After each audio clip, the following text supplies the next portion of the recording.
Mamá, no estás en la lista. Tenés que irte. Eso fue lo que mi propio hijo me dijo en la entrada del casamiento de mi nieta, frente a 150 invitados, mientras yo estaba parada ahí con el vestido celeste por el que había ahorrado 3 semanas de pensión. Su esposa se rió en mi cara y me dijo que estaban economizando un plato. Yo crié a este hombre prácticamente sola, con su padre trabajando día y noche. Y cuando Marcelo ya era adulto, casado y con hijos, Roberto murió y me dejó sola completamente. Le di todo. Les dejé vivir en mi departamento durante 12 años, y así me pagó.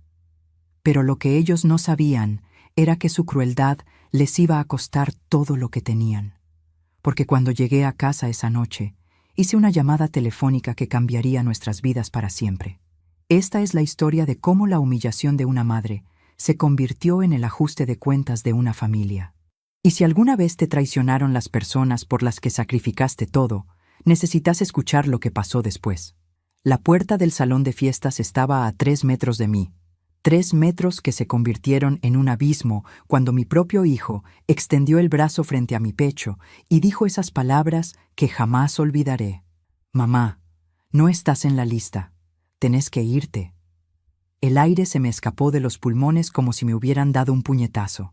150 personas esperaban detrás de mí para entrar al casamiento de mi nieta Sofía.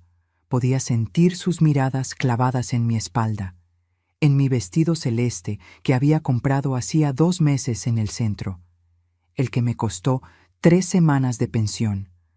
Escuchaba los murmullos, las risas ahogadas, el roce de los zapatos sobre el piso de mármol mientras todos presenciaban mi humillación.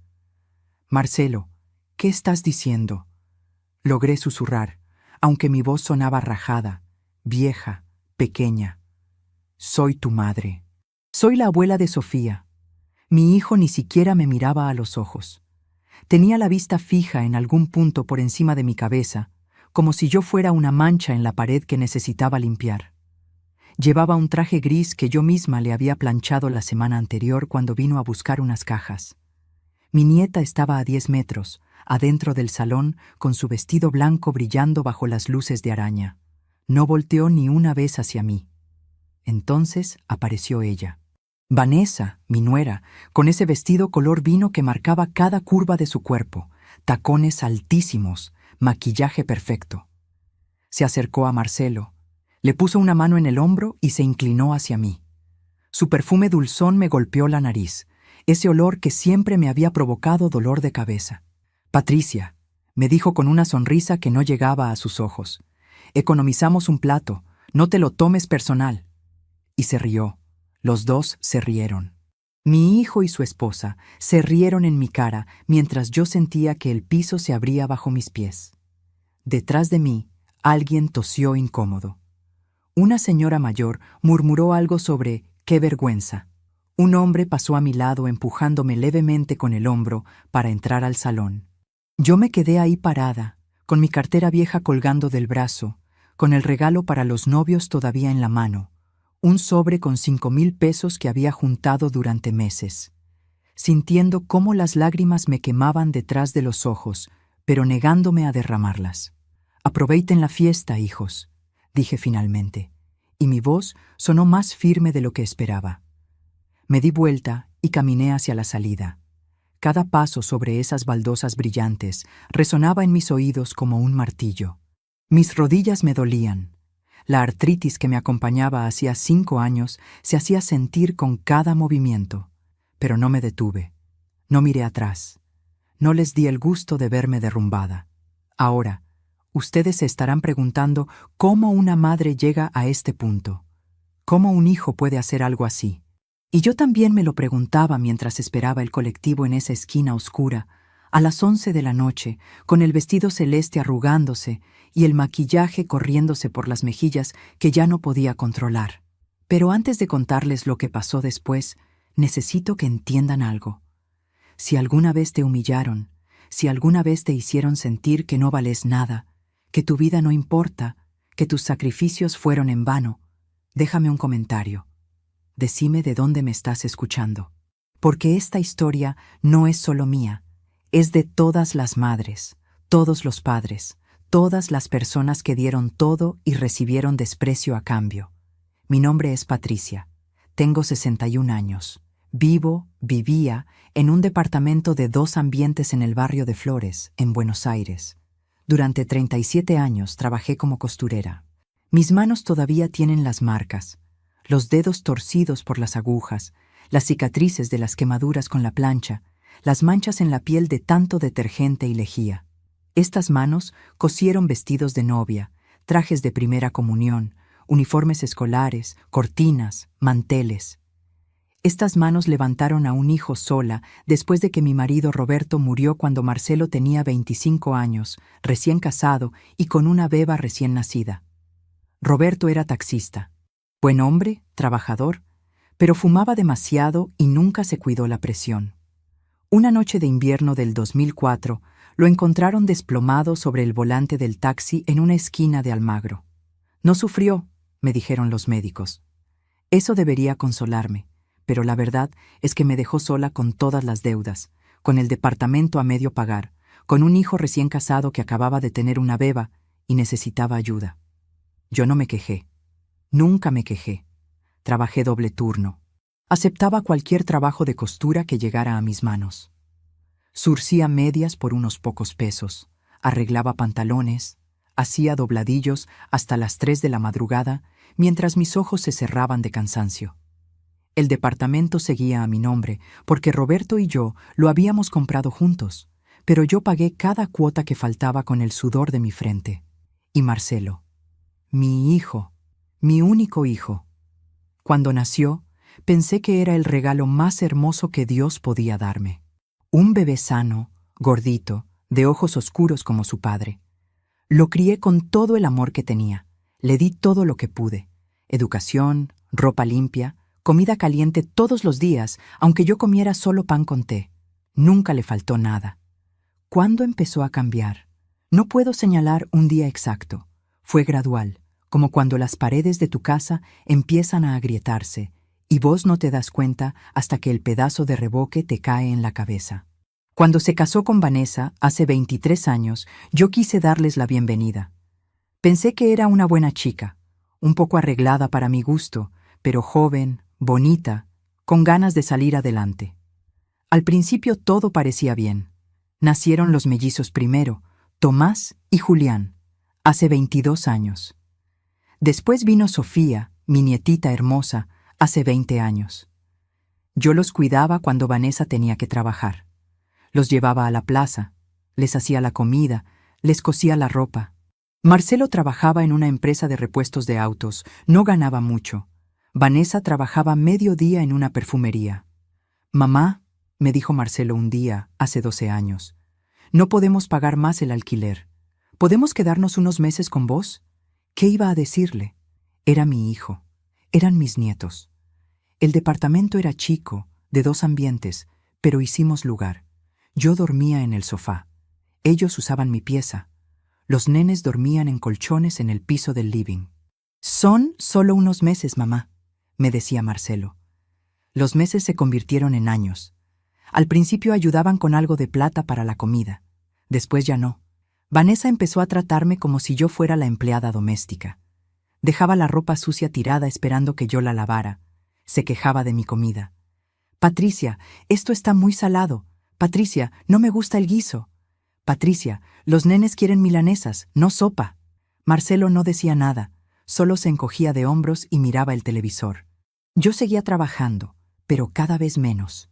Mis ojos ya no eran los mismos. La máquina de coser vieja que tenía empezó a fallar. Los clientes preferían los locales del centro, donde hacían todo más rápido. Mi pensión apenas alcanzaba para ayudar con los gastos de la casa que ahora era de 5 personas. «Mamá», me dijo Vanessa un día, hace 3 años, «¿por qué no pones el departamento a mi nombre y a nombre de Marcelo? Así, cuando vos ya no estés, no hay problemas con trámites ni nada. Es más simple».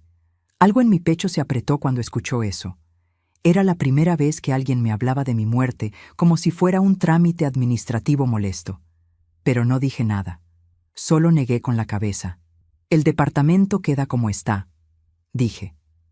Vanessa apretó los labios y salió de la cocina dando un portazo. Desde ese día, las cosas empeoraron. Dejaron de hablarme, salvo para pedirme cosas. Los nenes también empezaron a tratarme diferente. Sofía, que antes me abrazaba y me llamaba Abulinda, ahora apenas me miraba. Un día la escuché hablando con una amiga por teléfono. Sí, vivimos con mi abuela. Es re incómodo. No podemos hacer nada porque ella está siempre ahí. Me dolió. Dios sabe cuánto me dolió. Pero pensé que era solo una etapa, que ya se les pasaría. Hace 6 meses, Sofía anunció que se casaba. Tenía 20 años recién cumplidos. Se había puesto de novia con un muchacho llamado Cristian que trabajaba en un supermercado. No era el futuro que yo hubiera soñado para ella, pero ¿quién era yo para opinar? Me emocioné. Pensé que tal vez, en el casamiento, en un día tan especial, mi familia volvería a tratarme como lo que era. La abuela, la madre, la persona que había dado todo por ellos. ¿Puedo ayudar con algo para el casamiento?, le pregunté a Vanessa una tarde. Ella ni siquiera levantó la vista del celular. No, Patricia, ya está todo organizado. ¿Necesitan plata? Tengo algunos ahorros que podría... No necesitamos tu plata, me cortó Marcelo desde el sillón. Ya está todo pago, mentira. Yo sabía que era mentira porque los escuchaba discutir por las noches sobre el dinero, sobre cómo iban a pagar el salón, la comida, el fotógrafo, pero no insistí. Una semana antes del casamiento, noté algo extraño. Vanessa hablaba por teléfono constantemente sobre la lista de invitados. Escuché nombres de gente que yo ni conocía. Tías lejanas, primos terceros, vecinos del edificio donde vivíamos hacía años. Pero nunca escuché mi nombre. ¿A qué hora tengo que estar el sábado?, le pregunté a Marcelo 3 días antes del evento. Él me miró con fastidio. ¿Para qué? Para el casamiento de Sofía. Soy la abuela. Ah, sí, te avisamos. Nunca me avisaron. El día del casamiento, me vestí sola en el baño, me maquillé como pude con el rímel viejo que tenía guardado, me puse los zapatos que me lastimaban los juanetes. Tomé el sobre con los 5,000 pesos que había juntado peso por peso durante meses. Tomé el colectivo sola hasta el salón que quedaba en Caballito, a 40 minutos de casa. Y así llegué a esa puerta.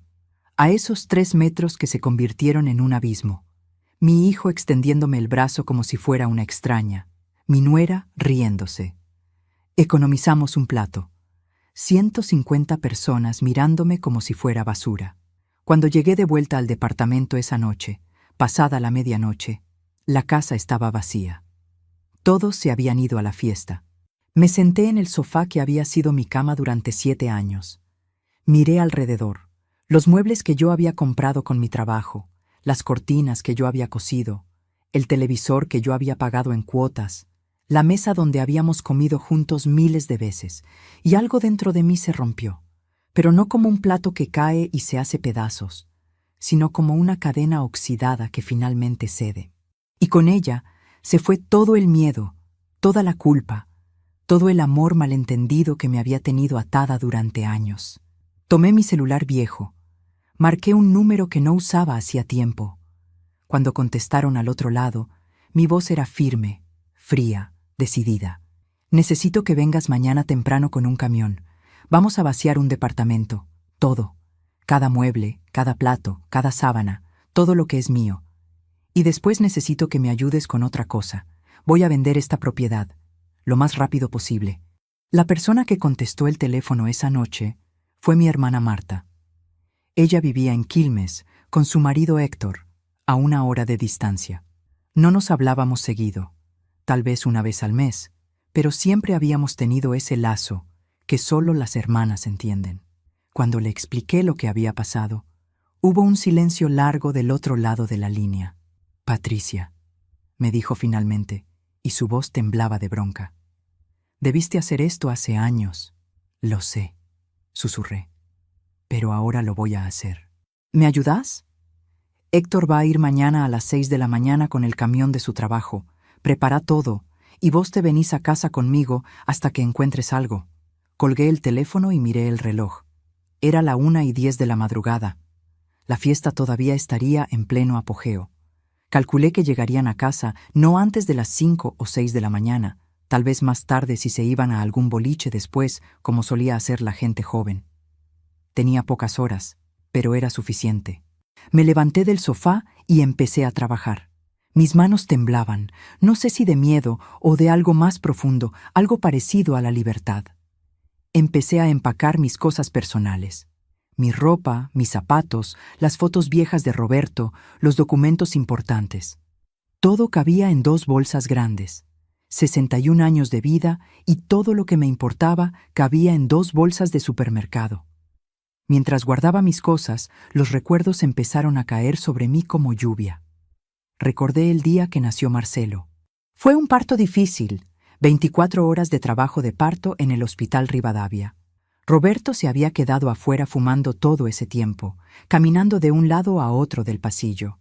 Cuando finalmente salió el médico y le dijo que tenía un hijo varón, mi marido lloró. Lo vi a través de la ventanita de la sala de recuperación, llorando como un nene, con las manos en la cara. «Es perfecto, Patri», me dijo cuando entraron a verme. «Tiene tus ojos y mi nariz». Y era verdad. Marcelo era hermoso. Todos los bebés son lindos, dicen, pero el mío era especial. Cuando lo ponían en mis brazos, él me miraba con esos ojitos negros y yo sentía que mi corazón se iba a reventar de amor. ¿Cómo llegamos de ese momento a este? ¿En qué punto mi bebé perfecto se convirtió en el hombre que me echó de un casamiento? Roberto y yo no teníamos mucho dinero. Él trabajaba turnos de 12 horas manejando el taxi. Yo hacía costuras desde casa mientras cuidaba a Marcelo. Vivíamos en un departamento alquilado en San Cristóbal, un lugar chiquito pero limpio. Soñábamos con tener algo propio algún día. Marcelo fue un nene tranquilo. No lloraba mucho, comía bien, dormía bien. Cuando empezó la escuela primaria, era buen alumno. Traía buenas notas, era obediente, ayudaba en casa. Los maestros me decían que era un placer tenerlo en clase. «Señora Patricia», me dijo la maestra de 4º grado, «Marcelo es un niño muy responsable. Usted y su esposo deben estar muy orgullosos».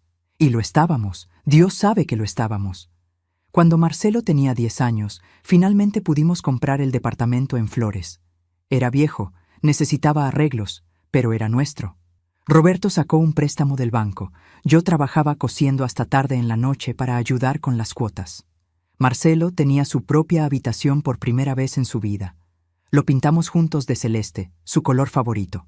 «Mamá, ¿este cuarto va a ser mío siempre?», me preguntó mientras yo pasaba el rodillo sobre las paredes. «Siempre, mi amor, esta es tu casa». Y lo fue, hasta que dejó de serlo. La adolescencia de Marcelo fue normal.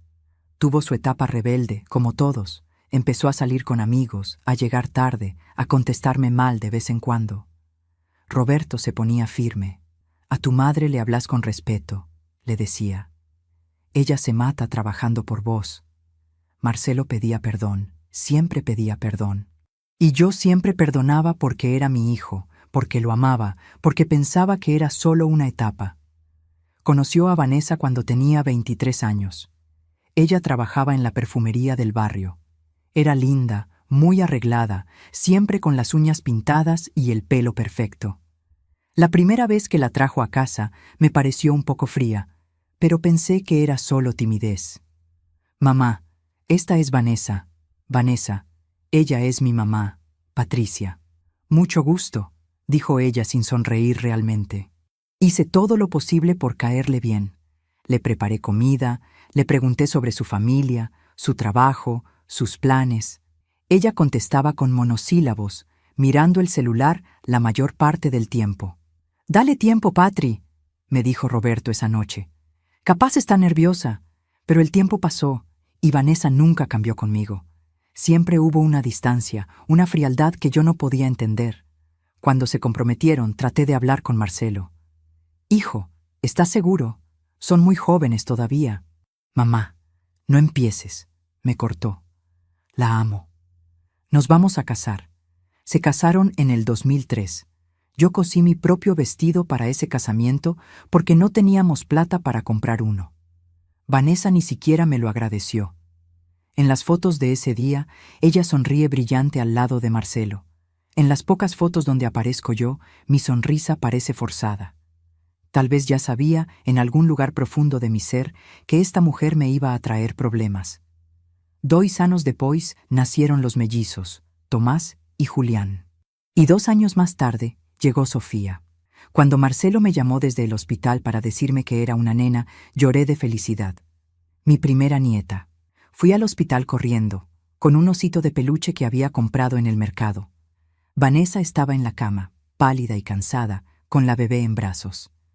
¿Puedo cargarla?, pregunté tímidamente. Vanessa me la pasó sin decir nada.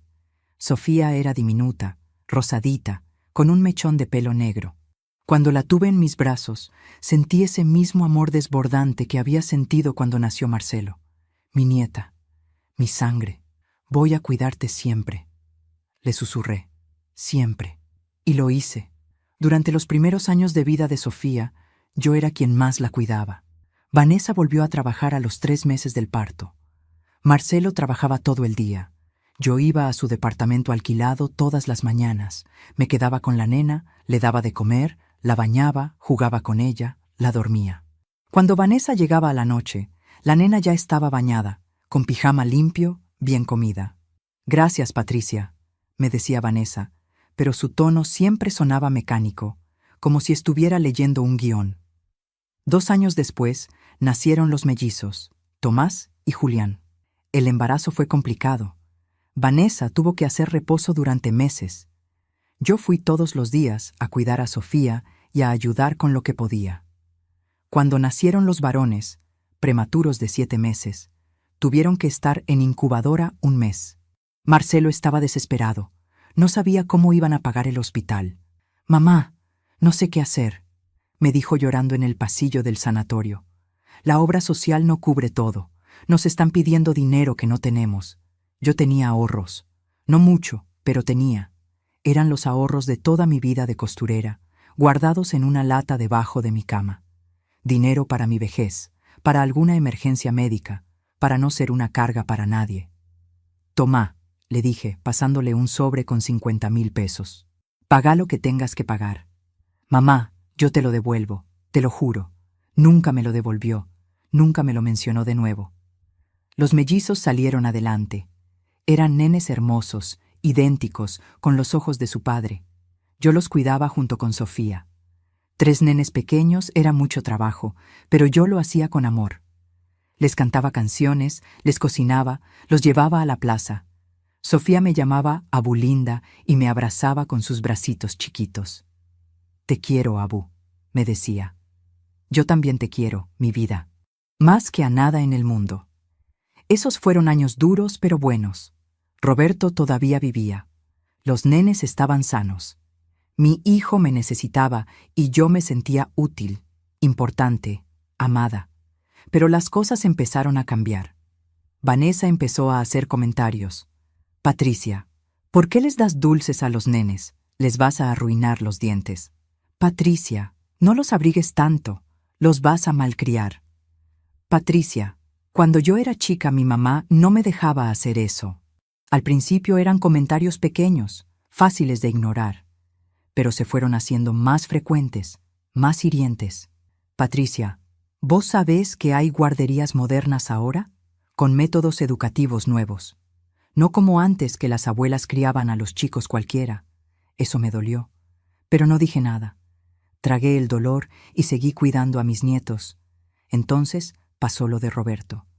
Fue tan repentino, un martes común, sin nada especial.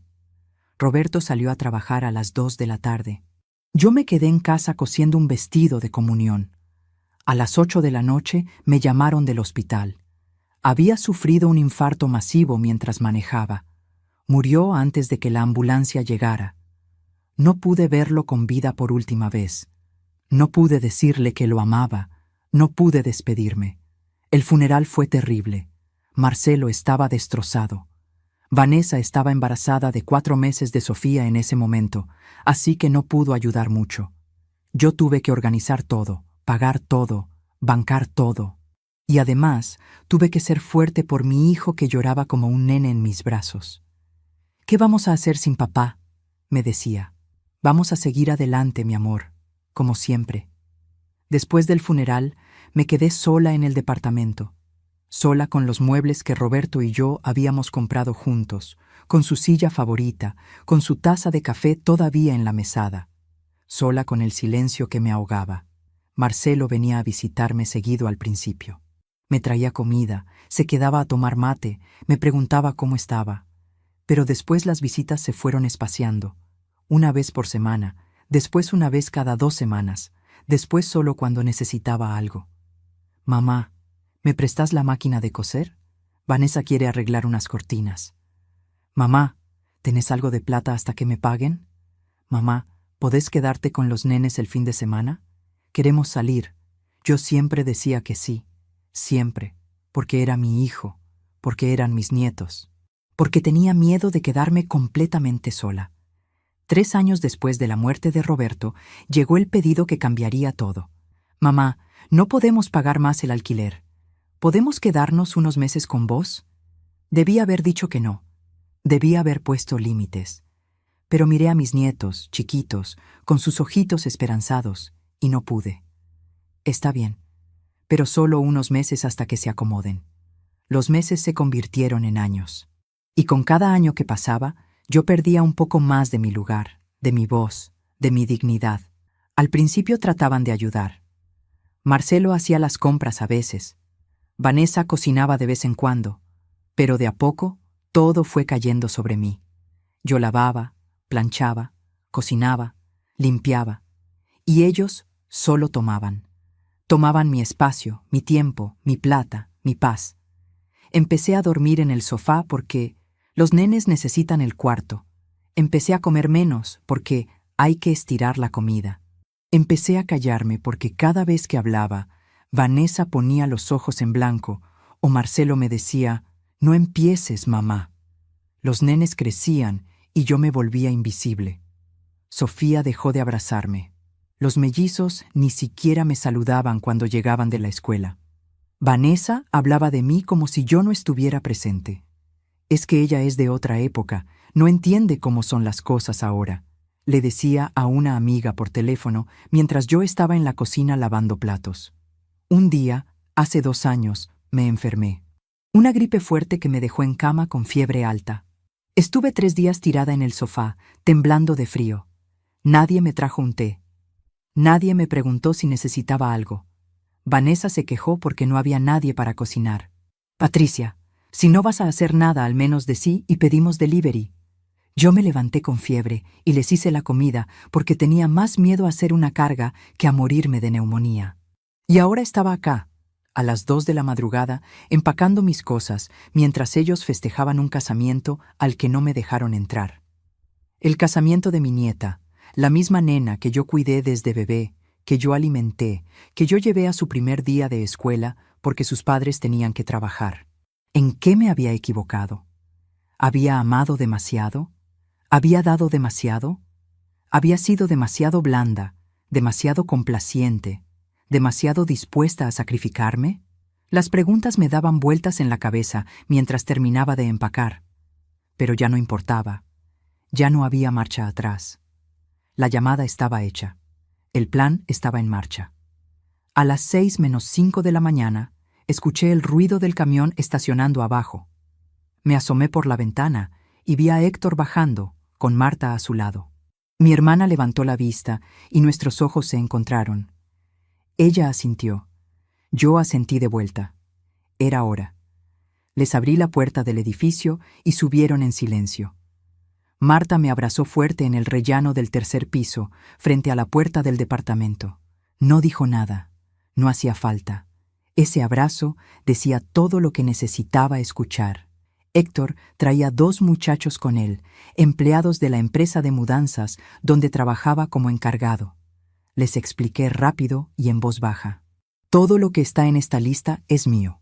Los muebles del living, la mesa del comedor, las sillas, la heladera, el lavarropas, la cama matrimonial, el ropero, el televisor, la biblioteca, las ollas, los platos, las sábanas, las toallas, todo. Lo único que dejan son los colchones del piso donde duermen los varones y la ropa de ellos. Nada más. ¿Estás segura, Patricia?, me preguntó Héctor. Porque una vez que saquemos todo, no hay vuelta atrás. Me quedé mirándolo. Héctor era un buen hombre, casado con mi hermana hacía 30 años. Siempre me había tratado con respeto, con cariño. En ese momento vi preocupación genuina en sus ojos. Pero también vi algo más. Vi que él entendía, que él sabía que esto era necesario. Estoy segura, dije, y mi voz no tembló. Empezaron a trabajar. Yo me senté en el alféizar de la ventana, mirando cómo desarmaban mi vida pieza por pieza. El sofá donde había dormido durante 7 años salió primero. Después la mesa donde habíamos comido juntos miles de veces. Las sillas que Roberto había comprado en una liquidación del 11. La biblioteca que yo misma había pintado de blanco hacía 10 años. Cada mueble que salía por esa puerta era un recuerdo. Pero también era una cadena menos. Con cada viaje al camión, yo me sentía más liviana y más pesada al mismo tiempo. Liviana porque me estaba liberando. Pesada porque sabía que lo que estaba haciendo no tenía vuelta atrás. Marta trabajaba a mi lado, envolviendo los platos en papel de diario, guardando las ollas en cajas. ¿Cuándo fue que te diste cuenta?, me preguntó en voz baja. ¿Cuándo fue que supiste que tenías que hacer esto? Me quedé pensando. La verdad es que había sido un proceso largo, una acumulación de 1000 pequeñas crueldades que se fueron apilando como ladrillos hasta formar un muro que me aplastaba. Pero hubo momentos específicos, momentos donde algo dentro de mí gritó, «Basta», aunque yo no quisiera escucharlo. ¿Te acordás cuando me internaron el año pasado?, le dije a Marta. Por la presión alta. Ella asintió. Yo había estado 3 días en el hospital. La presión se me había disparado a 18,11. El médico dijo que era estrés, que tenía que cuidarme, descansar, evitar situaciones que me alteraran. Marcelo vino a verme solo una vez. Continué sintiendo el nudo en la garganta. Una sola vez en 3 días. Se quedó 20 minutos. Vanessa ni apareció. Los nenes tampoco. Cuando me dieron el alta y volví a casa, nadie había limpiado nada. La pileta de la cocina estaba llena de platos sucios. Había ropa tirada por todos lados. La basura estaba desbordada. Cerré los ojos, reviviendo ese momento. Llegué del hospital, todavía con el brazalete puesto, con la receta de las pastillas en la mano, mareada, cansada. Y Vanessa estaba sentada en el sillón pintándose las uñas. Me miró y me dijo, «Ah, llegaste. Menos mal, no hay nada para comer. Hace algo rápido que tengo que salir». Marta dejó de envolver platos y me miró con una mezcla de horror e ira. «¿Y vos qué hiciste?» «Hice la comida», dije, y mi voz sonó rota. Me puse el delantal sobre la ropa del hospital y les hice la comida. Porque tenía miedo de que se enojaran. Porque tenía miedo de quedarme sola. Porque pensaba que si yo no servía para nada, no tenía derecho a ocupar espacio en mi propia casa. Pero ese no fue el único momento. Hubo otros. Cada uno un clavo en el ataúd de mi dignidad. Recordé el día de mi cumpleaños 60. Yo no esperaba una fiesta ni nada grande, pero esperaba algo, una torta, aunque sea comprada, una tarjeta, un abrazo, algo que me dijera que importaba, que me veían, que recordaban que yo existía. Ese día me desperté temprano en el sofá, como siempre. Hice el desayuno para todos. Esperé que alguien me dijera «Feliz cumpleaños». Marcelo se fue a trabajar sin decir nada. Vanessa salió con las amigas. Los nenes se fueron a la escuela. Pasó el día entero. Llegó la noche. Todos cenaron la comida que yo había preparado. Nadie dijo nada. A las 11 de la noche me encerré en el baño y lloré en silencio con la mano en la boca para que nadie me escuchara. Lloré por mí, por la mujer que había sido y la mujer en que me había convertido. Lloré por Roberto que no estaba ahí para abrazarme. Lloré por los 60 años que habían pasado tan rápido y por todos los cumpleaños que me quedaban, que probablemente serían iguales o peores que este. Pero creo que el momento que realmente me quebró por dentro, el momento donde algo se rompió de forma definitiva, fue hace 3 meses, 2 meses antes de la humillación del casamiento. Yo había estado ahorrando en secreto. Guardaba pesito a pesito de mi pensión. Me saltaba comidas para que sobrara un poco más. No me compraba nada, ni siquiera remedios cuando me hacían falta. Durante 2 años junté 53,000 pesos.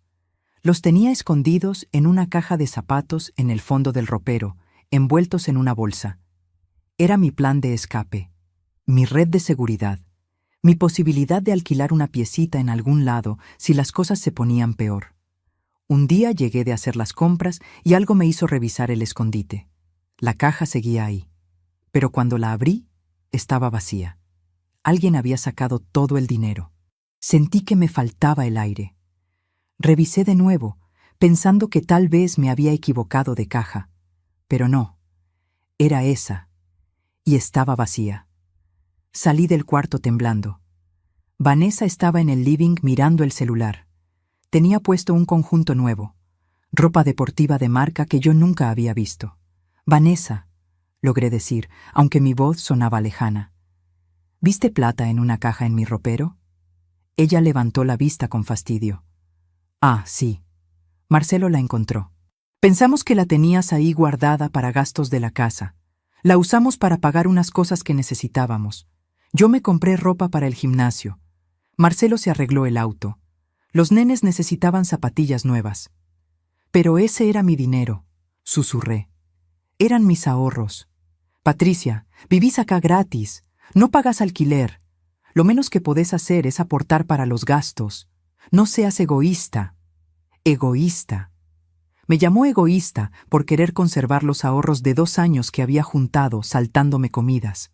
No grité, no lloré, no reclamé. Solo me di vuelta y volví a mi cuarto. Esa noche, acostada en el sofá, mirando el techo en la oscuridad, algo dentro de mí murió. O tal vez no murió, sino que despertó. Algo frío, duro, que había estado dormido durante demasiado tiempo. «Basta», dije en voz alta en la oscuridad. «Hasta aquí». Pero el miedo todavía era más fuerte que la bronca. El miedo a quedarme sola, a no tener a dónde ir, a ser una carga. Entonces no hice nada. Seguí tragando, seguí soportando. Seguí muriendo un poquito cada día, hasta el casamiento, hasta esa puerta, hasta esas palabras. «Mamá, no estás en la lista.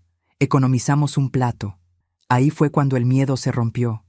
Cuando la humillación pública, frente a 150 personas, fue demasiado. Cuando mi hijo me echó como si yo fuera basura. Cuando mi nuera se rió en mi cara. Cuando mi nieta, la misma que yo había cuidado desde bebé, no volteó a mirarme ni una vez. En ese momento, parada en esa puerta, algo se acomodó en mi interior. Una claridad fría, perfecta. No era bronca. Era algo más profundo. Era la certeza absoluta de que yo valía más que esto, que merecía más que esto, que no iba a pasar ni un día más siendo tratada como si no existiera. Cuando llegué a casa esa noche y me senté en el sofá, no dudé ni un segundo. Tomé el teléfono y llamé a Marta. Y cuando ella contestó, supe exactamente qué hacer. El plan era simple: recuperar lo que era mío.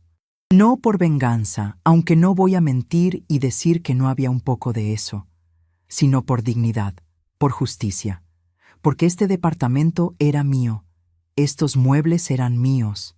Los había comprado con mi trabajo, con el trabajo de Roberto, y si ellos podían quitarme mi dinero, mi lugar en un casamiento, mi dignidad, entonces yo podía quitarles el techo que les había dado sin pedirles nada a cambio durante 7 años. «Patricia», me dijo Marta ahora, mientras seguía empacando, «¿sabes que van a estar furiosos cuando vuelvan?» «Lo sé», respondí, «pero ya no me importa. Ya me hicieron lo peor que podían hacerme. Ya no tengo nada que perder». Eran las 7:30 de la mañana cuando terminaron de cargar el camión. El departamento estaba vacío, completamente vacío. Solo quedaban los colchones en el piso donde dormían Tomás y Julián, y la ropa de ellos colgada en perchas, apoyadas contra la pared. Nada más. Caminé por cada habitación una última vez. Mis pasos resonaban en el espacio vacío. El living donde había cosido durante 30 años. La cocina donde había preparado miles de comidas. El cuarto donde Roberto y yo habíamos dormido abrazados durante 20 años. Y donde después durmieron mi hijo y mi nuera mientras yo me quedaba en el sofá. No sentí tristeza. Sentí algo parecido al cierre, como cuando terminas de leer un libro que te gustó, pero que ya no tiene más páginas. Saqué de mi cartera los papeles del departamento, la escritura que Roberto y yo habíamos firmado hacía tantos años, el título de propiedad que estaba a mi nombre, solo a mi nombre, porque Roberto había muerto antes de que termináramos de pagarlo. Acaricié el papel gastado, amarillento. Había hablado con un abogado hacía 2 días, después del incidente de la lista de invitados, cuando empecé a sospechar lo que podía pasar. El abogado me había dicho que tenía todo el derecho de vender la propiedad, que ellos no tenían ningún papel que los protegiera, que habían estado viviendo ahí por mi buena voluntad, pero que legalmente eran inquilinos sin contrato y yo podía desalojarlos cuando quisiera. ¿Cuánto puede tardar la venta?, le había preguntado. Si bajamos el precio un poco, en 1 mes podemos tener comprador. El mercado está movido. 1 mes. 30 días para cerrar este capítulo de mi vida para siempre. Tomé mi celular y marqué el número del abogado. Doctor Ramírez, habla Patricia Acosta. Quiero que ponga el departamento en venta hoy mismo y quiero que prepare una notificación de desalojo. Les doy 30 días para que encuentren otro lugar. ¿Está segura, señora Patricia? Es una decisión importante. Nunca estuve más segura de nada en mi vida. Colgué y me guardé el celular en el bolsillo. Marta me esperaba en la puerta con mis 2 bolsas. ¿Lista?, me preguntó. Miré una última vez el departamento vacío, las paredes que guardaban décadas de recuerdos, el piso que Roberto había lustrado, la ventana por donde entraba el sol cada mañana. «Lista», dije. Bajamos al camión. Héctor arrancó el motor. Mientras nos alejábamos por las calles todavía oscuras de flores, sentí algo que no había sentido en años. No era felicidad exactamente. Era algo más profundo, más sólido. Era libertad. Eran las 8:30 de la mañana. En algún lugar, mi hijo y su familia todavía estarían durmiendo, cansados de la fiesta. Tal vez llegarían a casa al mediodía, tal vez más tarde. No importaba. Cuando abrieran esa puerta, se encontrarían con el vacío. Y entonces sabrían. Entonces entenderían que la mujer a la que habían humillado, la madre que habían usado y desechado, había decidido que ya era suficiente. Guardé mi celular apagado en el fondo de la cartera.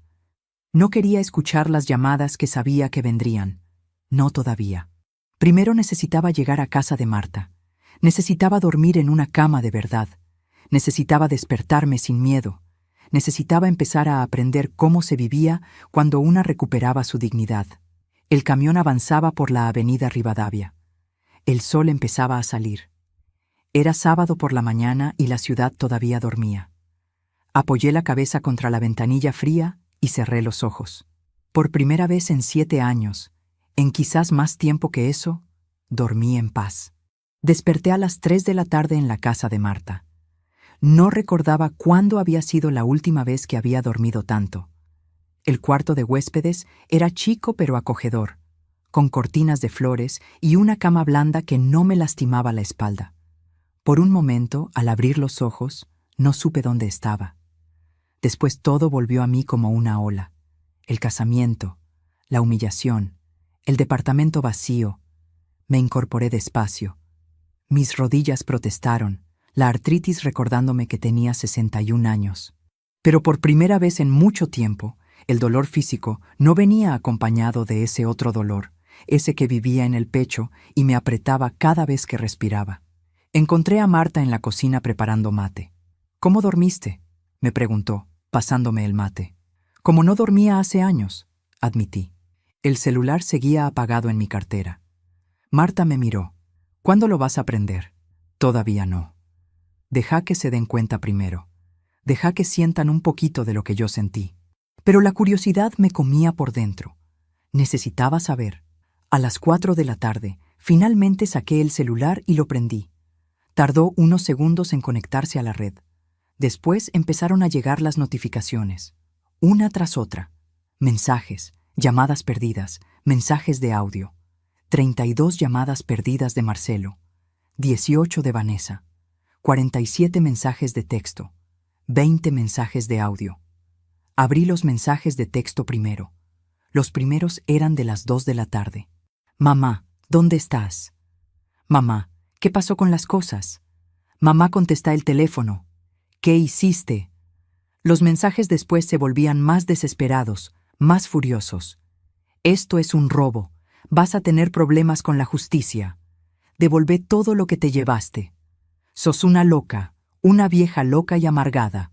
Ese último era de Vanessa. Sonreí sin humor. Vieja loca y amargada. Tal vez tenía razón. Tal vez hacía falta estar un poco loca para hacer lo que había hecho. Abrí los mensajes de audio. La voz de Marcelo sonaba desencajada, casi histérica. Mamá, no entiendo nada. Llegamos a casa y está todo vacío. ¿Dónde están los muebles? ¿Dónde está la heladera? ¿Dónde está todo? Los nenes están asustados. Vanessa está llorando. ¿Qué te pasó? ¿Por qué hiciste esto? Llámame urgente. Urgente. Otro mensaje. Este más tarde. La voz más controlada pero con ese tono amenazante que conocía bien. Mamá, esto no tiene ningún sentido. Sé que estás enojada por lo del casamiento, pero fue un malentendido. No había lugar para todos. No es personal. Pero no podés hacer esto. Vivimos acá. Tenés que traer las cosas de vuelta. Si no, voy a tener que tomar medidas legales. Medidas legales. ¡Qué gracioso! El abogado me había asegurado que ellos no tenían ningún derecho sobre nada, que todo era legalmente mío. Había un mensaje de Sofía también. Mi nieta, la del vestido blanco que no había volteado a mirarme en el casamiento. Abu, no entiendo qué está pasando. Papá dice que te llevaste todo. ¿Por qué? Todos están muy enojados. Por favor, habla con ellos. Sentí un pinchazo en el pecho leyendo ese mensaje. Pero no era suficiente para hacerme dudar. No después de todo. Marta se sentó a mi lado. ¿Qué vas a hacer? Voy a contestar, pero a mi manera. Escribí un solo mensaje. Lo mandé al grupo familiar que incluía a Marcelo, Vanessa y los 3 netos. Me preguntaron por qué me llevé todo. Es simple. Ustedes economizaron un plato en el casamiento. Yo economicé una casa entera. Los muebles eran míos. El departamento es mío. Les doy 30 días para que encuentren otro lugar. El abogado les va a mandar la notificación de desalojo. No me busquen más. Ya no tengo nada que hablar con ustedes. Apreté enviar antes de que pudiera arrepentirme. Vi los 2 tildes azules. Leyeron el mensaje inmediatamente. Los 3 puntos aparecieron, desaparecieron, aparecieron de nuevo. Alguien estaba escribiendo. Después otro. Después otro. Apagué el celular de nuevo sin leer las respuestas. Ya había dicho lo que tenía que decir. Los días siguientes fueron extraños. Me quedé en la casa de Marta y Héctor. Ellos me trataban con cuidado, como si fuera de cristal y pudiera romperme en cualquier momento. Pero yo no me sentía frágil. Me sentía más fuerte de lo que me había sentido en años. El abogado, el doctor Ramírez, me llamó al tercer día. Señora Patricia, mandé la notificación de desalojo. Tienen 30 días hábiles para desocupar. También puse el departamento en venta. Ya tengo 3 personas interesadas. Si todo va bien, en un mes firmamos. Perfecto, dije. Haga lo que tenga que hacer. Su hijo vino a mi oficina, agregó el abogado. Estaba muy alterado. Me amenazó con denunciarme. Le expliqué que legalmente no tiene ningún derecho sobre la propiedad. Se fue dando un portazo. Imaginé la escena, Marcelo furioso, perdiendo el control. Una parte de mí, esa parte de madre que nunca se va del todo, sintió pena por él. Pero era una pena pequeña, lejana, como cuando ves una película triste, pero sabes que no es real. El doctor Ramírez continuó. También me preguntó dónde estaba usted. Le dije que no podía darle esa información. Se puso peor todavía. Señora Patricia, ¿está segura de que está a salvo? ¿No quiere que haga una denuncia preventiva? No hace falta, dije. Marcelo no es violento. Es débil, manipulable, egoísta, pero no violento. No va a hacerme daño físico, pero me equivoqué. Una semana después del casamiento, estaba tomando mate con Marta en el patio de su casa cuando escuchamos el timbre. Marta fue a abrir. Escuché voces, una de ellas alta, agresiva. Me puse rígida. Era Marcelo. No sé cómo averiguó dónde estaba. Tal vez llamó a todos los familiares hasta dar conmigo. Tal vez preguntó en el barrio. No importaba. Había llegado. Salí al patio de entrada. Estaba parado ahí, en la vereda, con la ropa arrugada, barba de varios días, ojeras profundas. Parecía haber envejecido 10 años en una semana. Detrás de él, en un auto viejo estacionado en doble fila, estaba Vanessa. No bajó del auto. Solo me miraba con odio a través del vidrio. «Mamá», dijo Marcelo, y su voz sonaba rota. «Tenemos que hablar». «No tenemos nada que hablar», respondí, y me sorprendió lo firme que sonaba mi voz. «Sí tenemos. Necesito que pares con esta locura. Trae las cosas de vuelta. Cancela la venta del departamento. ¿Podemos arreglar esto?» «No hay nada que arreglar, Marcelo. Ya está decidido». «¿Por qué? ¿Por lo del casamiento?» Su voz subió de tono. «Fue un error, está bien. Nos equivocamos. Pero no podés destruir a tu familia por eso. Los nenes están durmiendo en el piso. No tenemos heladera. No tenemos nada. ¿Cómo podés ser tan cruel?» Algo explotó dentro de mí. «¿Cruel?», repetí, y mi voz salió más alta de lo que esperaba. «¿Yo soy cruel?» «Marcelo, yo dormí en el sofá durante 7 años para que ustedes tuvieran una cama. Yo me salteaba comidas para que hubiera comida para ustedes. Yo trabajé hasta que me sangraban los dedos para pagarte la escuela, para darte un techo, para criarte solo después de que murió tu padre. Y vos me trataste como basura. Me echaste de un casamiento frente a 150 personas. Tu esposa se robó mis ahorros y se rió en mi cara cuando le pregunté. Y ahora venís a decirme que yo soy cruel». Marcelo dio un paso atrás. Nunca me había visto así. Yo siempre había sido la madre tranquila, complaciente, la que cedía, la que perdonaba. Esta versión de mí era nueva para él. Era nueva para mí también. «Los nenes no tienen la culpa», dijo, y ahora había lágrimas en sus ojos. «Sofía, Tomás, Julián, son tus nietos. ¿Los vas a dejar en la calle?» «No los voy a dejar en la calle. Les di 30 días. 30 días es tiempo más que suficiente para que encuentren un lugar. Vos trabajás. Vanessa trabaja. Pueden alquilar algo». «¿Con qué plata?», gritó. «Todo lo que teníamos ahorrado lo usamos para el casamiento. No tenemos para el depósito de un alquiler». Ahí estaba, la verdad. Habían gastado todo en una fiesta, en un casamiento de una nena de 20 años, que probablemente no duraría ni 2 años. Habían gastado todo en impresionar a gente que no les importaba. Y me habían dejado afuera para economizar un plato. «Ese no es mi problema, Marcelo», dije, y cada palabra me costaba, pero las dije igual. «Ustedes tomaron sus decisiones. Ahora tienen que vivir con las consecuencias». «¿Y nosotros qué?», gritó más fuerte. «¿Somos descartables? ¿Tu único hijo es descartable?» «Yo fui descartable para vos primero», respondí, y mi voz se quebró un poco. «Yo fui descartable cuando me sacaste de la lista, cuando tu esposa se rió de mí, cuando me trataste como una empleada en mi propia casa, cuando dejaste que me robaran, cuando no viniste a verme al hospital, cuando te olvidaste de mi cumpleaños. Yo fui descartable para vos durante años, y lo acepté porque eras mi hijo, porque te amaba. Pero hay un límite, Marcelo, y vos lo cruzaste». Las lágrimas corrían por mi cara ahora. Marta estaba detrás de mí, una mano en mi hombro.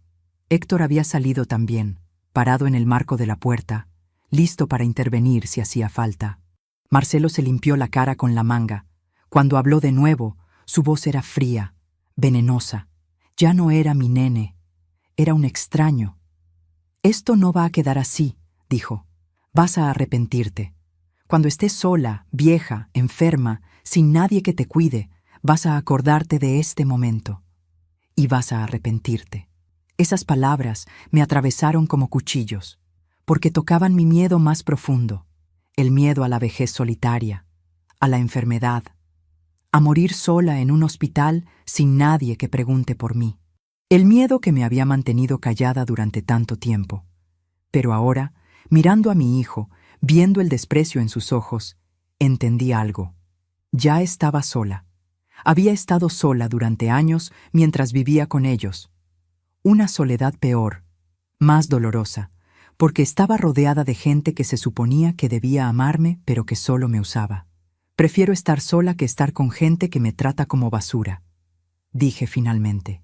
Prefiero morir sola en un hospital que vivir humillada en mi propia casa. Ya me arrepentí bastante, Marcelo. Me arrepentí de no poner límites antes. Me arrepentí de dejarme pisotear. Me arrepentí de pensar que con amor alcanzaba. Pero de esto no me voy a arrepentir. Nunca. Marcelo me miró con odio puro. Después se dio vuelta y caminó hacia el auto. Antes de subir, volteó una última vez. «Moriste para mí», dijo. «No tengo madre». Y se fueron. Me quedé parada ahí, en el patio de Marta, mirando cómo el auto se alejaba. Las piernas me temblaban. Marta me abrazó y ahí sí, colapsé. Lloré como no había llorado en años. Lloré por el hijo que había criado. Lloré por el hijo que perdí.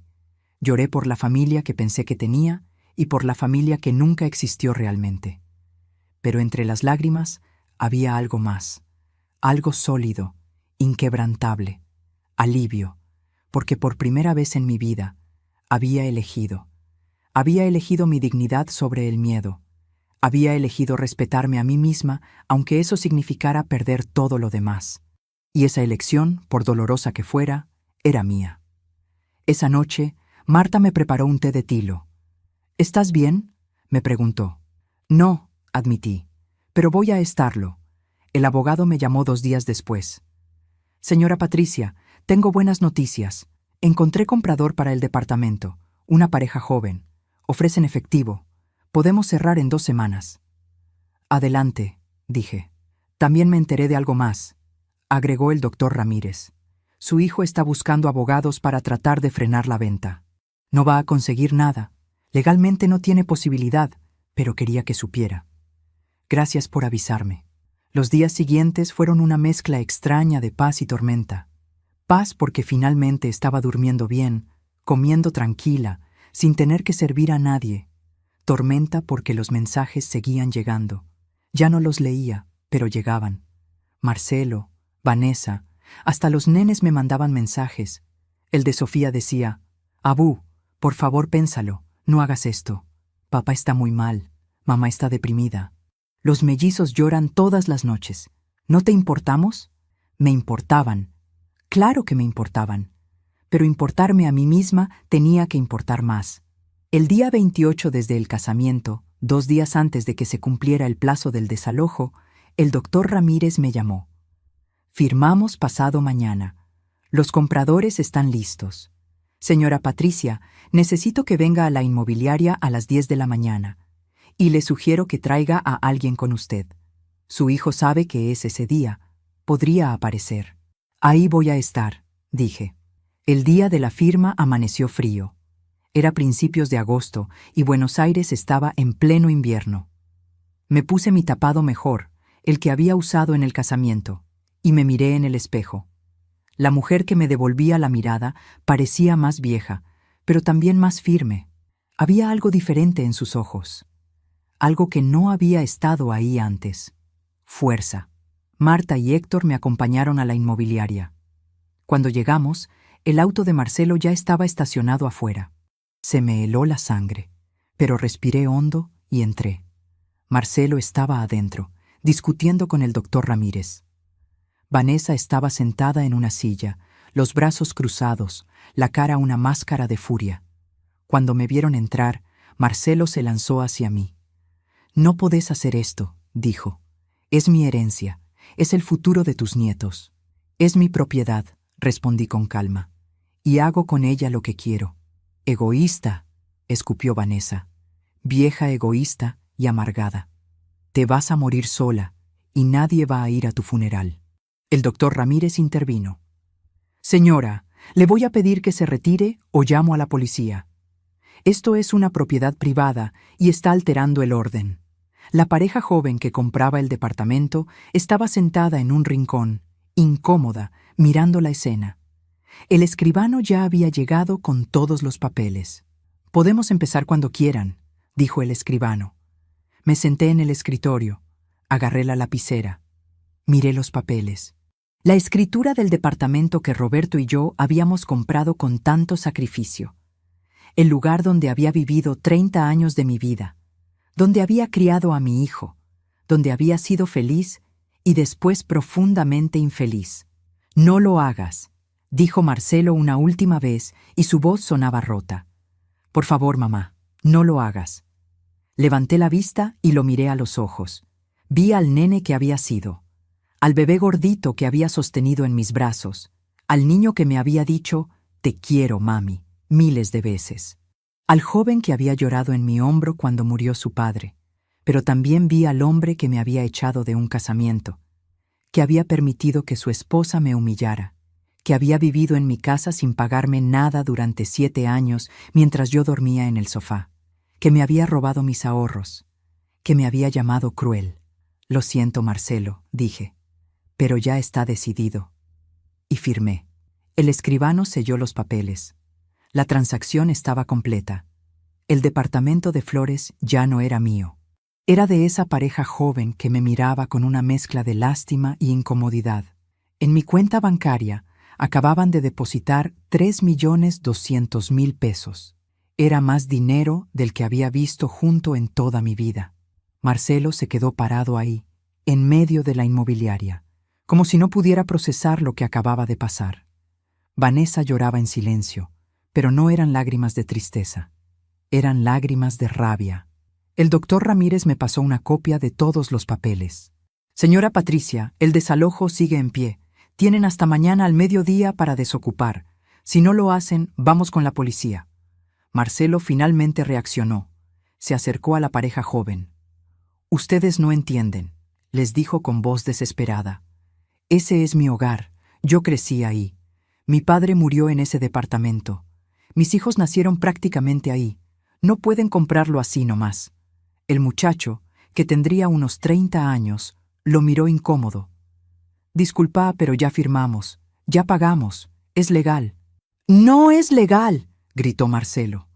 «Esa vieja nos está dejando en la calle. Somos su familia». El doctor Ramírez hizo una seña y 2 segundos después entraron 2 policías que habían estado esperando afuera por si hacía falta. Tomaron a Marcelo de los brazos. «Señor, lo voy a tener que pedirle que se retire», dijo uno de los oficiales. Vanessa se paró de golpe. «Esto no va a quedar así», me dijo señalándome con el dedo. «Vas a pagar por esto. Te lo juro por Dios que vas a pagar». Los policías los escoltaron afuera. Yo me quedé sentada, las manos temblándome sobre los papeles firmados. Marta se acercó y me abrazó. «Ya pasó», me susurró. «Ya pasó todo». Pero no había pasado. Recién estaba empezando. Salimos de la inmobiliaria por la puerta de atrás para evitar otro encuentro. Héctor nos llevó de vuelta a Quilmes. Durante todo el viaje, yo miraba por la ventanilla sin ver realmente nada. Había vendido mi casa, mi hogar de 30 años, el lugar donde había sido feliz con Roberto, el lugar donde había criado a mi hijo. ¿Había hecho lo correcto? Como si me leyera el pensamiento, Marta me apretó la mano. «Hiciste lo que tenías que hacer», dijo, «y estoy orgullosa de vos». Esa noche no pude dormir. Me quedé despierta en el cuarto de huéspedes, mirando el techo, preguntándome qué estaría pasando en el departamento.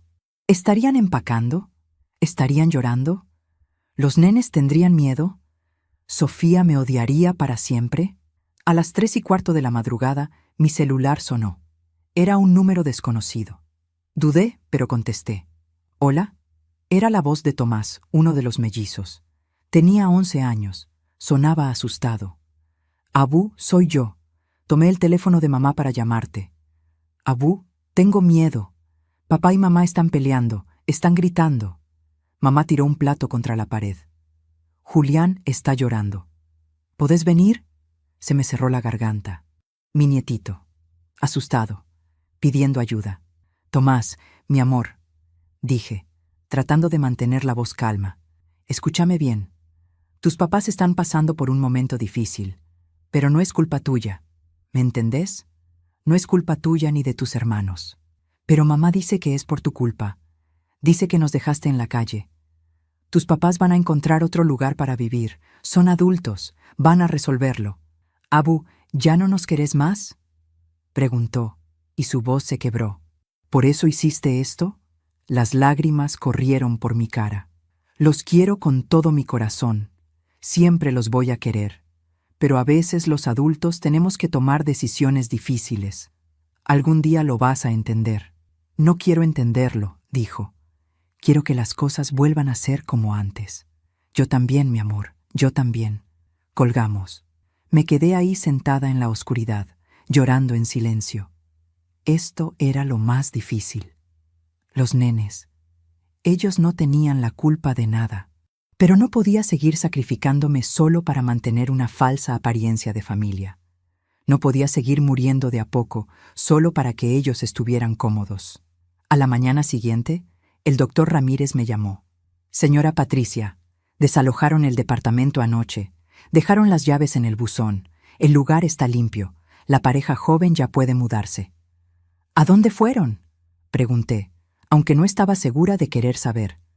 No tengo esa información, pero aparentemente encontraron un lugar. Pasaron 2 semanas sin noticias. 2 semanas donde yo empecé a armar mi nueva vida. Con el dinero de la venta, alquilé un departamento de un ambiente en Quilmes, cerca de la casa de Marta. Era chiquito pero luminoso, con una ventana grande que daba a un parque. Compré muebles nuevos, nada lujoso, pero mío. Una cama de verdad donde podía estirarme. Una mesa chica para 2 personas. Un sillón cómodo donde sentarme a tomar mate. Marta me ayudó a decorar. Colgamos cortinas amarillas en la ventana. Compramos plantas para el balconcito. Pusimos fotos en las paredes, pero solo fotos viejas. Roberto y yo en nuestro casamiento. Marcelo de bebé. Fotos de cuando éramos felices, antes de que todo se rompiera. ¿No vas a poner fotos de los nietos?, me preguntó Marta. Todavía no, dije. Duele demasiado.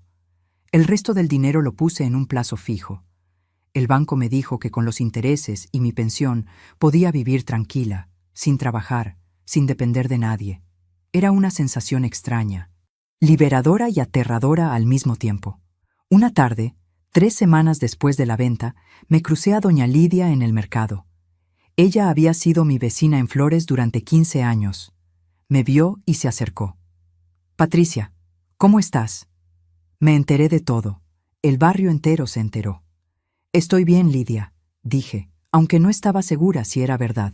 Tu hijo vino la semana pasada, continuó, bajando la voz como si estuviera compartiendo un chisme.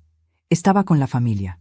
Alquilaron en un edificio del 11, en uno de esos departamentos viejos, de esos de pensión. 3 piezas, baño compartido. Vi el lugar cuando pasé por ahí. Es terrible, Patricia. Húmedo, oscuro. Los nenes tienen que ir a una escuela nueva.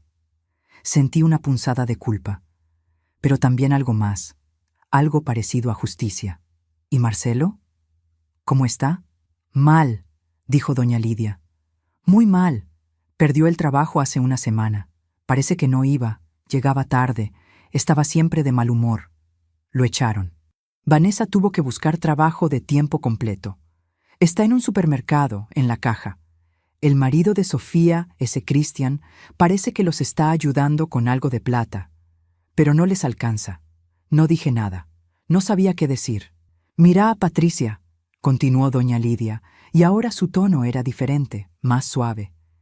Yo sé lo que pasó en el casamiento. Todos lo saben. La gente habla. Y si querés mi opinión, hiciste bien. Una cosa es ayudar a los hijos. Otra es dejar que te pisoteen. Tu hijo se lo buscó. Esas palabras me sorprendieron. Había esperado que la gente del barrio me juzgara, me llamara mala madre, cruel. Pero en los ojos de doña Lidia solo vi comprensión. Gracias, susurré. Cuídate, querida. Y no te sientas culpable. Los hijos tienen que aprender que las madres también somos personas. También tenemos límites. Me fui del mercado con las bolsas de las compras y el corazón más liviano. Tal vez no estaba tan sola como pensaba. tal vez había más gente que entendía. Un mes después de la venta, el doctor Ramírez me llamó. Señora Patricia, su hijo me contactó. Quiere hablar con usted. Dice que se disculpa por cómo actuó en la inmobiliaria, que necesita hablarle. ¿Quiere que le pase su número? No, dije inmediatamente. Todavía no. Si quiere hablar conmigo, que me escriba, pero no estoy lista para verlo. Esa noche llegó un mensaje de Marcelo. Era largo. Lo leí sentada en mi sillón nuevo, con una taza de té en las manos. Mamá, sé que no tengo derecho a pedirte nada después de todo. Sé que te fallé. Sé que fui un mal hijo, perdí mi trabajo. Estamos viviendo en un lugar horrible. Los nenes lloran por las noches. Vanessa está trabajando 12 horas por día. Yo estoy buscando trabajo, pero nadie me llama. Me siento perdido. Me siento como un fracaso. Y lo peor es que sé que esto es consecuencia de mis propias decisiones. El abogado me explicó que vos tenías todo el derecho de vender el departamento, que nosotros no teníamos ningún derecho legal. Estuve viviendo en tu casa, usando tus cosas, sin pagar nada, durante 7 años. Y te traté como basura. No tengo excusas.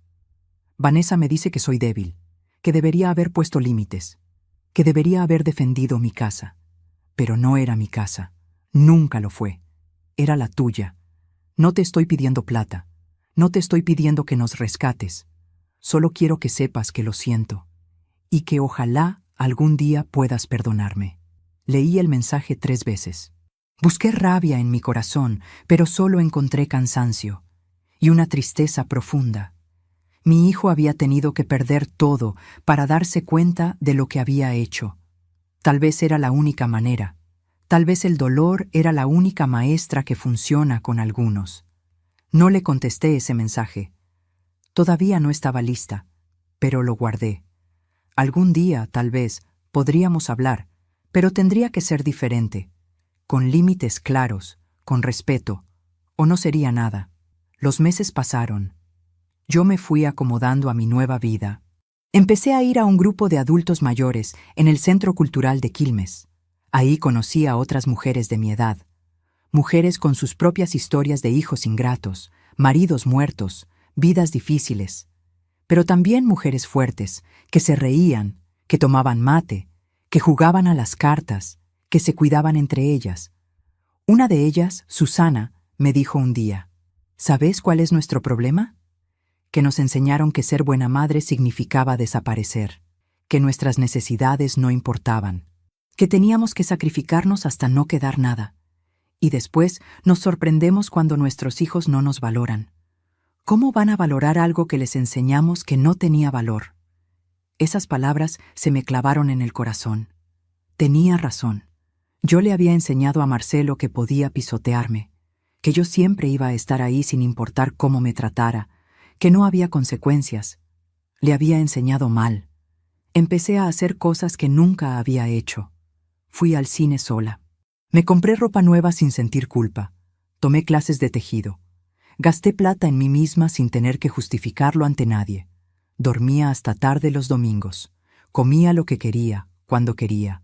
Y lentamente, muy lentamente, empecé a sentirme como yo misma otra vez. No la Patricia que había sido esposa. No la Patricia que había sido madre. Solo Patricia. Una mujer de 61 años que todavía tenía vida por delante. Una tarde de primavera, 4 meses después de todo, estaba tomando sol en una plaza cerca de mi nuevo departamento cuando vi a Sofía. Estaba sola, sentada en un banco, mirando el celular. Mi nietita. Ya no tan nena. 20 años. Casada. Adulta. Me vio. Nuestros ojos se encontraron. Por un momento pensé que se levantaría y se iría, pero no lo hizo. Después de un segundo que pareció eterno, se levantó y caminó hacia mí. «Hola, Abu», dijo bajito. «Hola, Sofía». Se sentó a mi lado en el banco. Ninguna habló durante un rato largo. Solo nos quedamos ahí, mirando a los chicos jugar en los juegos, a las madres empujando cochecitos, a las palomas picoteando el piso. «Papá perdió el trabajo», dijo finalmente. «Mamá está trabajando todo el día. Los mellizos están en terapia porque tienen pesadillas. Cristian y yo les estamos dando plata para ayudar. pero casi no nos alcanza para nosotros. Lo siento, dije, y lo decía en serio. Yo también lo siento, dijo ella, y su voz se quebró. Lo del casamiento. No era mi idea, fue de mamá. Ella dijo que había que achicar la lista, que no alcanzaba la plata. Yo te juro que yo no quería. Pero papá dijo que estaba bien, que vos ibas a entender. Yo tendría que haber dicho algo, tendría que haberte defendido. Pero no lo hice, y me siento horrible. Las lágrimas corrían por su cara. Saqué un pañuelo de mi cartera y se lo pasé. Sofía, vos tenías 20 años. Era tu casamiento. No era tu responsabilidad defenderme. Era la responsabilidad de tu padre. Pero yo sabía que estaba mal, y no dije nada. Y después, cuando te fuiste, cuando todos empezaron a hablar, yo seguía ahí adentro. Bailé, comí, me reí, como si nada. ¿Qué clase de persona hace eso? Una persona joven que estaba asustada, dije. Una persona que no quería arruinar su propia fiesta. No te merecías eso, sollozó. Vos me cuidaste cuando era bebé. Me llevabas a la plaza. Me cantabas canciones. Me hacías la comida. Y yo ni siquiera volteé a mirarte cuando te fuiste. La abracé. Mi nietita, mi primera nieta. Lloraba en mis brazos como cuando era chiquita y se caía en la plaza. Yo le acariciaba el pelo y dejaba que sacara todo afuera. Te perdono, le dije, pero las cosas no pueden volver a ser como antes. ¿Me entendés?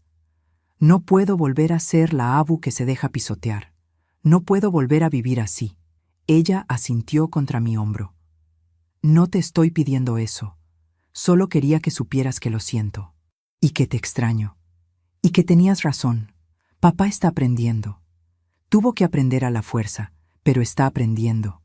Ahora lava los platos, cocina, limpia, cosas que nunca hacía porque siempre estabas vos. Nos quedamos así un rato más.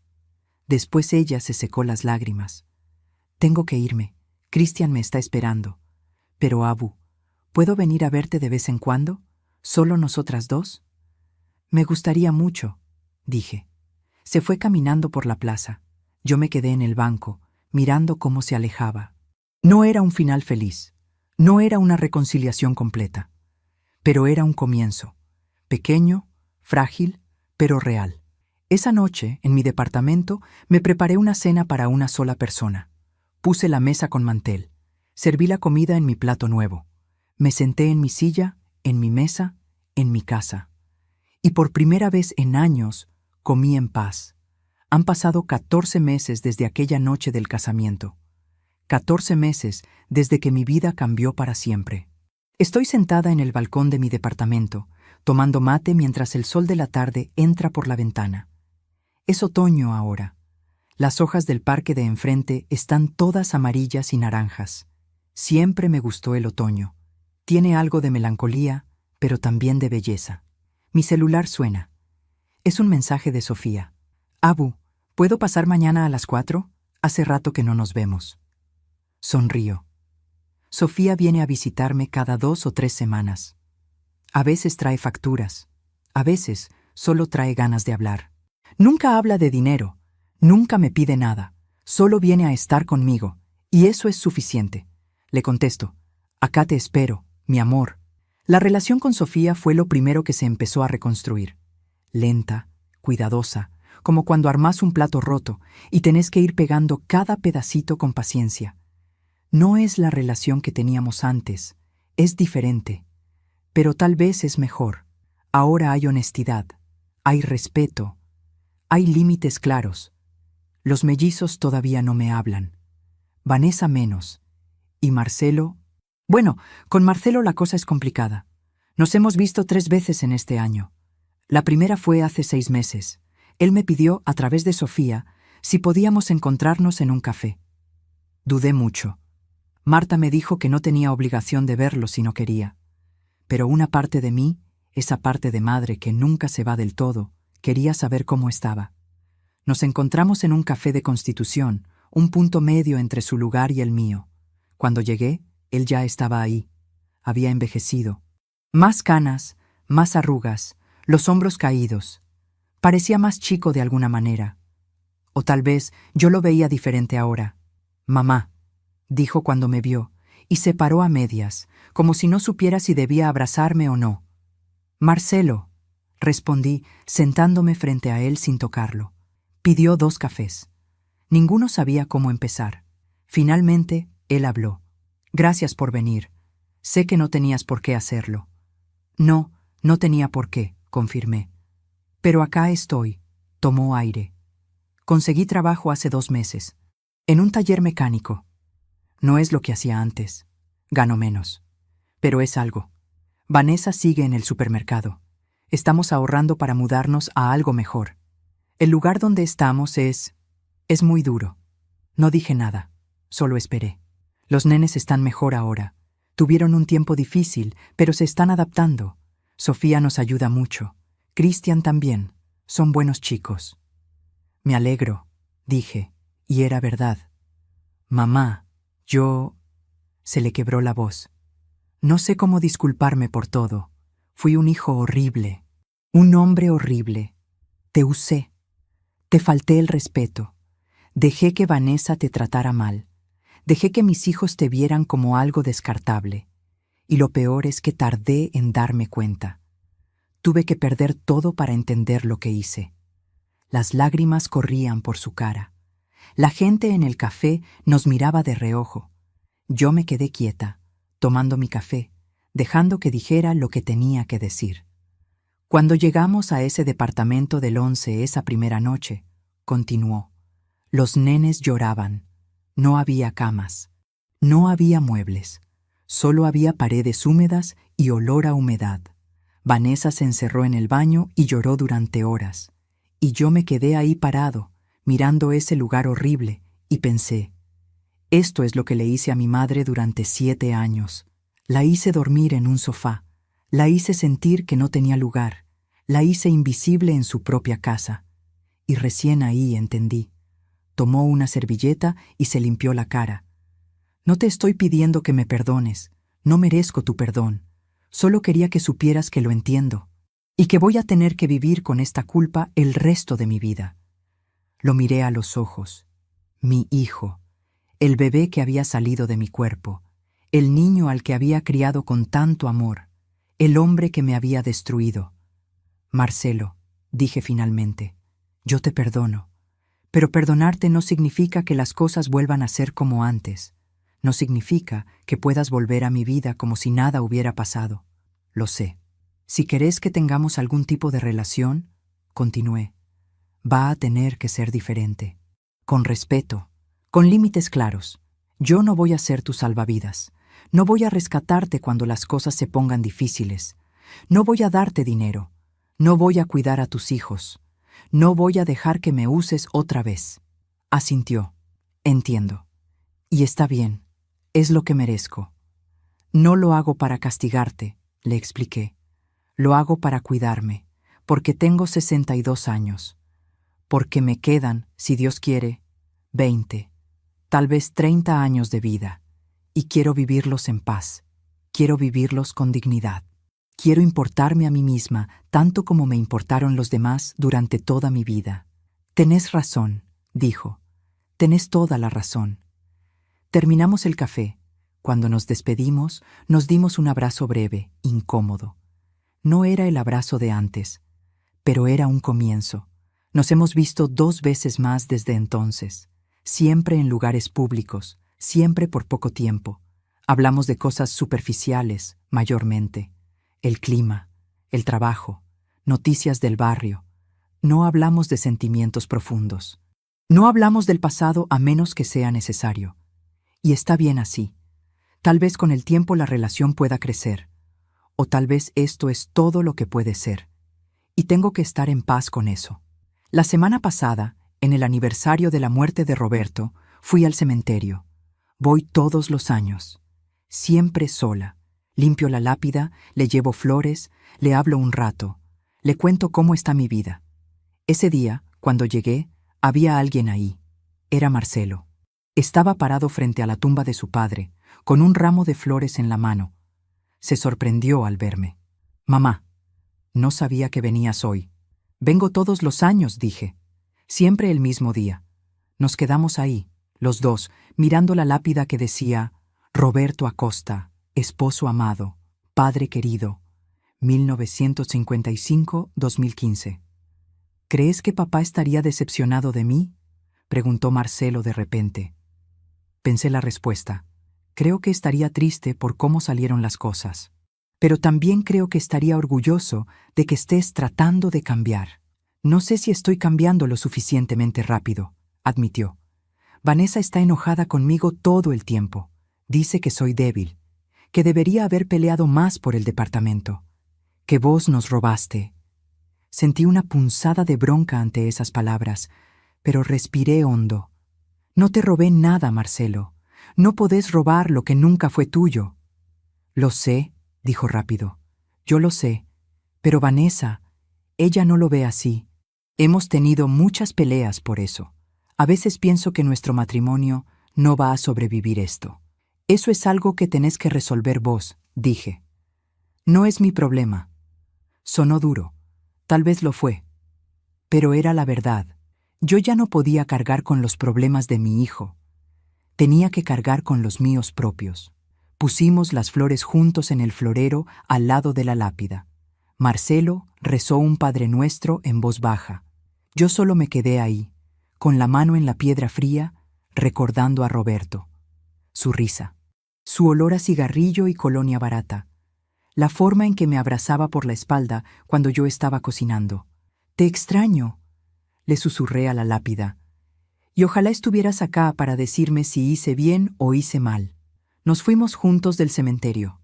En la puerta, Marcelo se detuvo. «Mamá, ¿algún día vas a poder mirarme sin dolor en los ojos?». La pregunta me tomó por sorpresa. Me quedé pensando. «No lo sé, Marcelo. Espero que sí. Pero no depende solo de mí. Depende de vos también. De cómo me trates de ahora en adelante. De si realmente cambiás o solo decís que vas a cambiar». Asintió. Nos despedimos. Cada uno se fue por su lado. Ahora, sentada en mi balcón, tomando mate, pienso en todo lo que pasó, en todo lo que perdí, en todo lo que gané. Perdí a mi hijo, en cierta manera. Perdí a mis nietos, o al menos la relación que tenía con ellos. Perdí el departamento donde viví 30 años. Perdí la ilusión de tener una familia feliz y unida. Pero gané algo más importante. Gané mi dignidad. Gané mi paz. Gané la posibilidad de vivir mis últimos años sin ser pisoteada. Gané el respeto de mí misma. Y eso, descubrí, vale más que todo lo demás. Las mujeres de mi edad, a las que conocí en el centro cultural, me dicen que soy valiente. Que hice lo que muchas no se animan a hacer. Que puse límites cuando la mayoría sigue aguantando. Y tal vez tienen razón. O tal vez solo llegué a un punto donde aguantar dolía más que soltar. Susana, mi amiga del grupo, me dijo algo hace poco que me quedó dando vueltas en la cabeza. «Patricia, vos no destruiste a tu familia. Tu familia ya estaba destruida.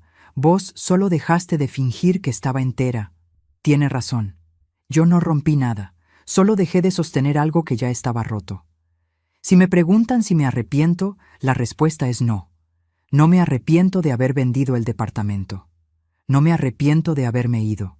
No me arrepiento de haber puesto límites. Lo único de lo que me arrepiento es no haberlo hecho antes, de haber esperado tanto, de haber aguantado tanto. Pero tampoco voy a ser dura conmigo misma por eso.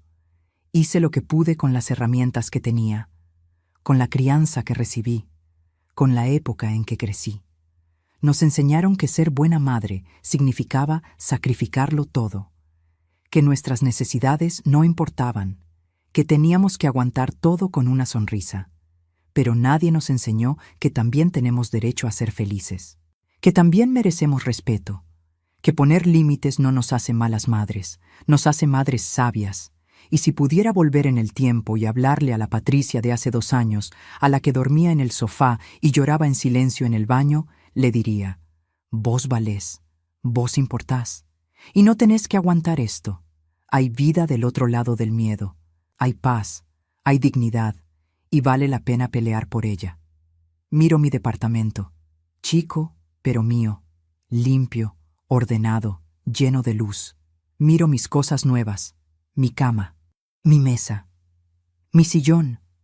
Miro las plantas en el balcón que Marta y yo plantamos juntas. Miro las fotos en la pared de cuando era joven, cuando era feliz, cuando todavía no sabía todo lo que iba a tener que pasar. Y me siento agradecida. Agradecida de haber tenido el coraje. Agradecida de tener a Marta. Agradecida de haber recuperado mi vida antes de que fuera demasiado tarde. Porque podría haber seguido así.